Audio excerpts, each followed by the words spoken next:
नमस्कार, मैं आखिड़ा पंचनामा में आप सभी का स्वागत है। मैं हूं सुमित और भारतीय बाजारों में आज जोरदार तेजी के बाद थोड़ी सी प्रॉफिट टेकिंग आते हुए दिखाई पड़ी, या फिर आप ये कह लीजिए कि मोर लेस फ्लैटिश टोन पे ही कामकाज हुआ। हायर लेवल से बिकवाली जरूर आई मार्केट्स में, एक समय में अच्छी तेजी थी, लेकिन उसके बाद हायर लेवल से बिकवाली के बाद फ्लैट बंद होते हुए दिखाई पड़े मार्केट्स। और मेजरली आज भी जो बाइंग थी वो कुछ सेलेक्टिव स्टॉक्स के अंदर देखने को जरूर मिल रही थी। मिसाल के तौर पे शुगर के अंदर आज खरीदारी आते हुए दिखाई पड़ रही थी, या फिर सेलेक्टिव रियल्टी स्टॉक्स के अंदर कुछ हद तक मुनाफा वसूली थी, बैंकिंग मुनाफा वसूली थी, ऑटो में मुनाफा वसूली आज के सत्र में देखने को मिली। थोड़ी खरीदारी एनर्जी स्पेस के अंदर थी, फार्मास्यूटिकल के सिलेक्टिव स्टॉक्स थे जहां पर आज के सत्र के अंदर खरीदारी देखने को मिल रही थी। और मेजरली सेलेक्टिव स्टॉक्स जैसे कि अदानी पोर्ट के अंदर खरीदारी थी, ओएनजीसी में खरीदारी देखने को मिलती थी, पीएनबी हाउसिंग आज फिर अच्छी खासी तेजी में था, नारायण हुदाले, अदानी इंटरप्राइजेज, कुछ ऐसे नाम थे जहां पर आज के सत्र में खरीदारी आते हुए दिखाई पड़ी। लेकिन क्योंकि बड़ी तेजी ऑलरेडी हम बाजार में देख चुके हैं और उसके बाद आज थोड़ी सी मुनाफा वसूली बड़े ट्रिगर के सामने है।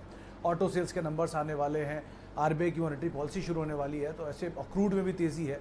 इन चीज़ों के बीच में भारतीय बाजार आज थोड़े से ईज आउट होते हुए दिखाई पड़े। सेलेक्टिव स्टॉक्स के अंदर अभी भी जो मोमेंटम है, जो खरीदारी का दौर है, वो ज़रूर बना हुआ है। चलिए सवाल जवाब का सिलसिला शुरू कर लेते हैं और बातचीत कर लेते हैं कुछ दर्शकों से। हमारे साथ बहुत सारे सवाल, जिसमें सबसे पहला नाम ही आया है India mart, Titan, Atul, Dabur, Kotak 10 साल के लिए। इंडिया मार्ट देख सकते हैं, इक्विटी छोटी है इसलिए वैल्यूएशन महंगा है, इसलिए ध्यान से इसमें पोजीशन रखिएगा। टाइटन अच्छी कंपनी है, क्रेडिबल है और मार्केट शेयर के लिहाज से सबसे बड़ी कंपनी है, तो आप उसको देख सकते हैं 10 साल के लिए, कोई इशू नहीं है। अच्छा, डाबर ले सकते हैं, अतुल भी अच्छी कंपनी है और बड़ी इंटरेस्टिंग चीज़ ये है कि अतुल फाइजर और नोवार्टिस में स्टेक भी ओन करती है, तो उसकी इन्वेस्टमेंट की वैल्यू भी काफ़ी बड़ी है, तो आप रख सकते हैं। और कोटक भी। लेकिन इंडिया मार्ट में बस एक ही सवाल है कि ये बहुत भागा हुआ शेयर है, तो वैल्यूएशन थोड़े महंगे हैं, लेकिन समय समय पर इनका रिव्यू ज़रूर करते रहिएगा, एक बार में आउटराइटली पैसा डाल के मत भूल जाइएगा। अच्छा, आगे बढ़ते हैं और आर कॉम, राकेश कुमार साहब, आर पावर, आर इंफ्रा को लेकर तो फिर भी नंबर्स में कुछ रिवाइवल के साइन दिखे हैं, आर कॉम में अभी तक कुछ नहीं दिखा है, तो कुछ भी कहना मुश्किल है। लेकिन हाँ, रिलायंस इंफ्रा, रिलायंस पावर के अगर नंबर्स अगर कंसिस्टेंट रहते हैं तो यहाँ पर आप टर्न अराउंड मान सकते हैं, लेकिन सो फार अभी टर्न अराउंड नहीं हुआ है और आर कॉम के लिए अभी तक कोई ऐसा साइन नहीं दिखाई पड़ रहा है। इनफैक्ट वोडाफोन को लेकर भी ऐसा कोई साइन अभी नहीं दिख रहा। अब तो आगे बढ़ते हैं। उसके अलावा एनएमडीसी 200 शेयर, 200 रुपये पर 2000 शेयर। आरती मैम, एनएमडीसी का वैसे तो फेयर वैल्यू नीचे के भाव पे बहुत अच्छा था, क्योंकि इनकी डिविडेंड यील्ड बहुत स्ट्रांग थी। भागा है मेटल साइकिल के साथ, दोबारा रिवाइवल होता है, प्राइस हाइक की जो बातचीत हो रही है जून में, अगर ऐसा होता है तो ज़रूर मेटल सपोर्ट करेगा। अब होल्ड करना फिलहाल तो ठीक है, लेकिन अब आप स्टॉप लॉस रख लीजिए, क्योंकि थोड़ा अपर साइड आप मेटल साइकिल में घुसे हैं, तो हो सकता है प्रॉफिट टेकिंग भी यहाँ आए, तो आप क्रूशली अपनी पोजीशंस के अंदर नज़र रखिए। कंपनी में बुराई नहीं है, बस भाव थोड़ा ऊपर है। आगे बढ़ते हैं और एशियन पेंट 10 साल के लिए, मिश्रा साहब, कंपनी बुरी नहीं है, बस थोड़ा महंगा है, ऑल टाइम हाई पर शेयर है, जिसके बारे में भी आप बात कर रहे हैं। ऑब्वियसली बात है, 52% के आसपास का मार्केट शेयर ओन करते हैं ये अपने रिस्पेक्टेबल सेगमेंट के अंदर। दिग्गज कंपनी है, अगर आप हिस्ट्री पढ़ेंगे तो वर्ल्ड वॉर से चली आ रही है कंपनी, और अलग अलग क्षेत्र में इस कंपनी ने एक्सपैंड किया है। नया जो बिजनेस वर्टिकल्स में हाउसिंग सोल्यूशंस प्रोवाइड करा रहे हैं, वो तो अपने आप में ही बहुत इंटरेस्टिंग वर्टिकल है, तो आप बने रह सकते हैं, कोई दिक्कत नहीं है। लोअर लेवल में मिल जाए तो लीजिए, और इसको आप एसआईपी की फॉर्म में खरीदारी करिएगा कि अभी थोड़ा लिया, थोड़ा नीचे लिया, थोड़ा और नीचे लिया, हाफ भी हो जाए तो भी आप घबराएं नहीं, लेते रहिएगा, कि बहुत भागा हुआ शेयर है, नीचे मिल जाए तो ज़्यादा बेहतर रहेगा। स्पाइस जेट, शर्मा साहब, थोड़ा सा दोनों खबरें आपने सुनी होंगी इंडिगो स्पाइस जेट को लेकर, जहाँ पे एम्प्लॉय की सैलरी काटी गई है। ये कदम वैसे तो एम्प्लॉयज़ के लिए और सबके लिए बुरा होता है, लेकिन कंपनी के लिए अच्छा होता है, इनकी ऑपरेटिंग कॉस्ट कम हो जाती है। तो अगर कंपनी इस तरह काम कर रही है, इसका मतलब डिमांड सिनेरियो बहुत वीक है, वो सिनेरियो आगे भी दिखाई पड़ेगा। जब तक रिवाइवल नहीं हो रहा, अनलॉक नहीं हो रहा, फ्लाइट्स दोबारा शुरू नहीं हो रही, ट्रैवल नहीं हो रहा, तब तक थोड़ा प्रेशर रहेगा। लेकिन मार्केट थोड़ा जल्दी भुनाता है, तो जैसे चीज़ें खुलना शुरू होंगी मार्केट पहले भुनाएगा, आपको भाव भी मिल जाएगा। मीडियम टर्म के लिए ठीक ठाक है, लॉन्ग टर्म के लिए नंबर्स के ऊपर सब कुछ डिपेंड करता है। अभी तो फिलहाल लॉस ही है, ऑपरेटिंग कॉस्ट बहुत ज़्यादा है, इंटरेस्ट कॉस्ट बहुत ज़्यादा है, थोड़ा सा ईज आउट हो जाए। क्रूड $70 आ गया और इनकी पूरी कॉस्ट का करीब 48% के आसपास हिस्सा होता है, तो थोड़ा सा नीचे मिले तो ज़्यादा बेहतर है। लेकिन पहले सिचुएशन देखें, उसके बाद लॉन्ग टर्म के लिए कॉल लीजिएगा, मीडियम टर्म के लिए ज़रूर आप देख सकते हैं। अच्छा, ट्राइडेंट, शेख साहब, ट्राइडेंट को लेकर वैसे तो रेंज बाउंड ही ट्रेड कर रहा है, 15, 15.5, 16, 17 रुपये की रेंज में। 18-19 रुपये जो इसका 52 वीक्स हाई था वो पार हो जाए उसके बाद तेज़ी आएगी। नंबर्स इतने ख़राब नहीं थे, नंबर्स ठीक ठाक थे और सेल्स के अपडेट भी ठीक ठाक थे, लेकिन नंबर से पहले चला बहुत था, तो वो थोड़ा सा साइडवेज हो गया है। साइडवेज मूवमेंट एक बार पूरा होगा, दोबारा मोमेंटम पकड़ेगा तो तेज़ी आ सकती है। टूट तो नहीं रहा, ब्रोकर्स की कोई रिपोर्ट नहीं है, लेकिन बाज़ार में ये बज़ है कि ये स्टॉक कहीं 25 से 30 रुपये जा सकता है, तो आप उसके अकॉर्डिंग यहाँ पे कॉल ले सकते हैं। अच्छा, आगे बढ़ते हैं और आईटीसी के सर आज नंबर आने वाले हैं, और नंबर जो हैं सेन साहब वो आएंगे आज, मतलब पिछले 4 क्वार्टर के नंबर मैंने देखे हैं, कोई 6 बजे, 7 बजे, पिछली बार 8:30 बजे, उससे पहले 8 बजे, तो इसी रेंज में नंबर आते हैं। तो आप उन नंबर्स के अकॉर्डिंग कॉल लीजिएगा। कल सुबह इसके ऊपर ब्रोकरेज अपग्रेड आ ही जाएंगे नंबर्स के बाद, तो वो नंबर्स ब्रोकरेज अपग्रेड रणनीति होगी इसकी नियर टर्म के लिए। वैसे तो ये स्टॉक थोड़ा स्लो मूवर है, धीरे धीरे चलने वाला शेयर है, तो अगर आप में पेशेंस है तो ही बने रहिए, वरना एफएमसीजी के टाटा कंज्यूमर, डाबर, एचयूएल जैसे नाम जो है ये आपको कई जानकार सुझा रहे हैं, आप उसमें भी रणनीति बना सकते हैं। कैडिला हेल्थ केयर 621 रुपये पे।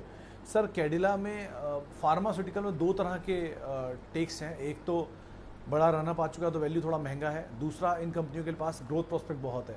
आज भी सुबह कैडिला, ग्लेनमार्क और औरोबिंदो फार्मा, ये 3 नाम हमारे जानकारों ने सुझाए थे लॉन्ग टर्म के लिए, तो आप वैसे इसमें होल्ड कर सकते हैं, कोई दिक्कत नहीं है, बस आपका नज़रिया कितने समय के लिए है आप उसको क्रूशली वॉच करिएगा। अच्छा, टाटा स्टील और टाटा मोटर्स और सन फार्मा, रोहित बल्होत्रा साहब का सवाल है। सर टाटा मोटर्स को लेकर तो नंबर, सेल्स के नंबर्स आज बहुत क्रूशल थे। पहला पार्ट ये, इनको देखिए 8 तारीख या 10 तारीख के आसपास इनके ग्लोबल सेल्स के नंबर आएंगे, उनको देखिएगा। ब्रोकरेज हाउसेस की रिपोर्ट में सीएलएसई की रिपोर्ट है, 450 रुपये का टारगेट दे रहे हैं लॉन्ग टर्म के लिए, अगर आप उतना टाइम बने रह सकते हैं तो। सन फार्मा के लिए भी ब्रोकरेज हाउसेस का टारगेट है 750 रुपये के आसपास का, लेकिन सन फार्मा में 2008 में एक बायबैक आया था 900 रुपये, अगर वो पार हो जाए तो उसके बाद तो इसमें एक बड़ी तेज़ी की उम्मीद आप लगाएं। लेकिन आप दोनों ही केसेस में कंडीशंस क्या हैं कि आप कितना समय दे सकते हैं, क्या नज़रिया आप रख के चल रहे हैं, अकॉर्डिंगली आप यहाँ पे कॉल ले सकते हैं। अच्छा, एस कंस्ट्रक्शन इक्विपमेंट, आनंद साहब इसमें अभी नंबर आए थे, एक्शन कंस्ट्रक्शन की अगर आप बात कर रहे हैं तो नंबर आए थे और नंबर ठीक ठाक थे इस क्वार्टर के, बहुत समय से आउट ऑफ स्टीम है।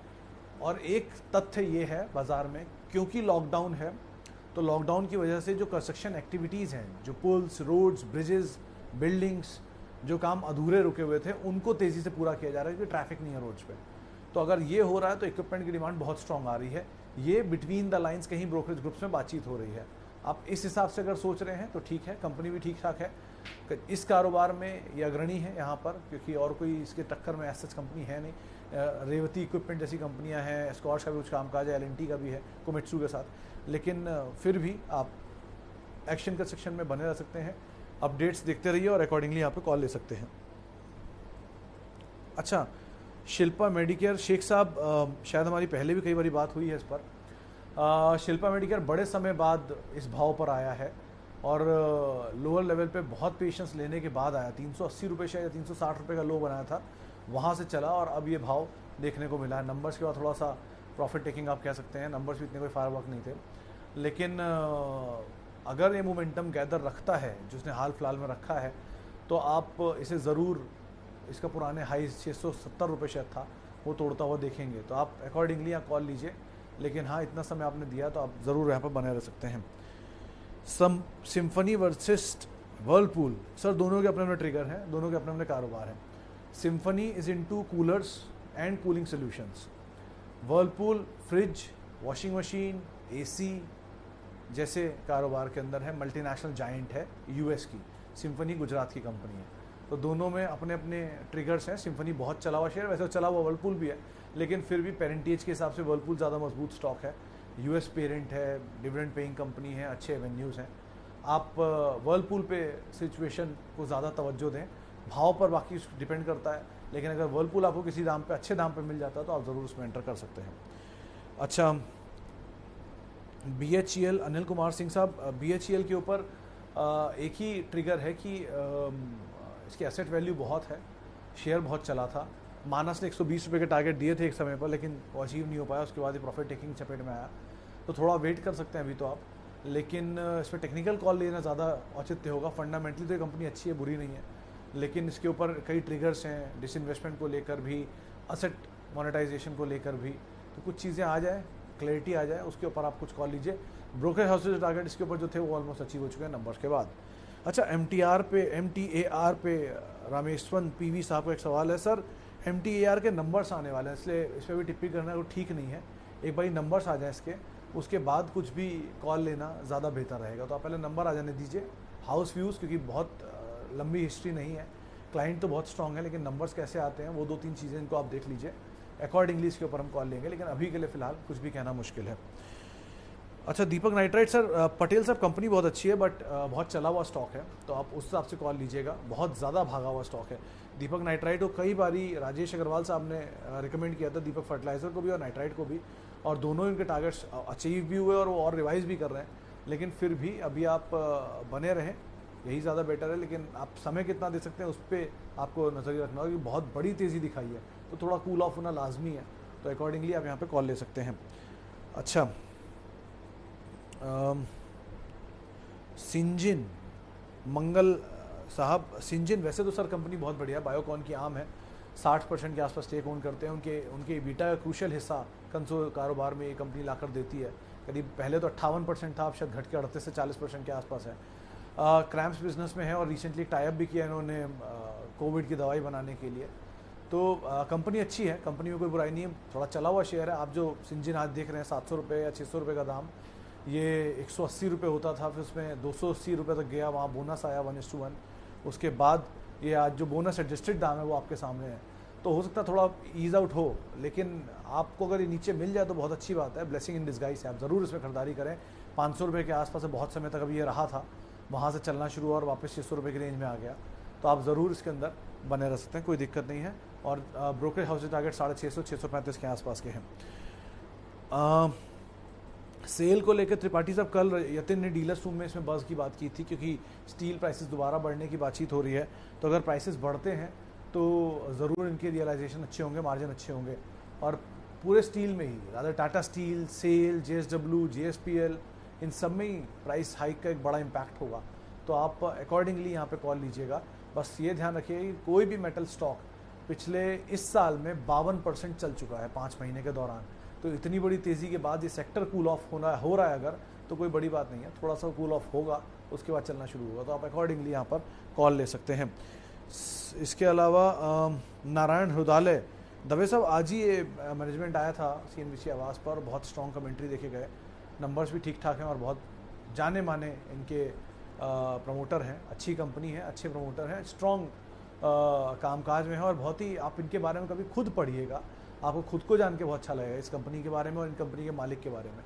तो वैसे इस कंपनी में बुराई नहीं है कोई, अच्छी बिजनेस में है, लेकिन स्लोली एक्सपैंड कर रहे हैं बाकी एग्रेसिव प्लेयर के सामने, तो आप अभी तो बने रह सकते हैं, नंबर्स भी ठीक ठाक हैं और अकॉर्डिंगली यहाँ पर आप समय के साथ कॉल ले सकते हैं। CG पावर, कुमार साहब, इसमें एक बड़ी तेज़ी आई, 92 पे एक बहुत स्टिफ रेजिस्टेंस है, बहुत मल्टीपल ईयर का हर्डल है, वो 5 साल का शायद हर्डल है, जो इसने 92 पे जाके रेजिस्टेंस के तौर पे देखा और उसके बाद गिरावट आई। इसमें 7 जून या 4 जून, तारीख मैं भूल रहा हूँ, इस दिन एक प्रेफरेंशियल अलॉटमेंट के ऊपर AGM है, जिसमें 73 रुपये का एक प्रेफरेंशियल अलॉटमेंट है, तो वो अलॉटमेंट के बाद ये शेयर दोबारा स्टीम पकड़ेगा। अभी तक नंबर्स की डेट आई नहीं थी, जो मेरी लास्ट मैंने पर देखा था इसको, नंबर्स की डेट आ जाएगी तो उसके बाद स्टीम आनी शुरू होगी। आपको ये 80 रुपये के नीचे शायद जाता हुआ ना दिखाई पड़े हाल फिलहाल में, लेकिन अगर जाता है तो आप ज़रूर इसमें खरीदारी कर सकते हैं। वापसी ऊपर के लेवल 120-150 तक के देखने को मिल सकते हैं, आप अकॉर्डिंगली यहाँ पे कॉल लीजिए। मुरुगप्पा ग्रुप की कंपनी है और नंबर्स भी बहुत अच्छे हो चुके हैं, अब 3 क्वार्टर से कंसिस्टेंट नंबर अच्छे आ रहे हैं, तो अब चौथा क्वार्टर है, देखते हैं कैसे आंकड़े आते हैं। फुल ईयर EPS अगर पॉजिटिव आ गई तो बाजार वैसे भी इसको रीरेट कर देगा। और इंटरेस्टिंग चीज़ ये है कि परसों जो मॉर्गन स्टैनली का MSCI रीबैलेंसिंग था स्मॉल कैप इंडेक्स में, उन्होंने भी इसके अंदर शेयर खरीदे 85 रुपये के दाम पे, तो अगर वो इस दाम पे खरीद सकते हैं तो आप तो ले ही सकते हैं, ऐसी कोई दिक्कत नहीं, आप खरीदारी कर सकते हैं।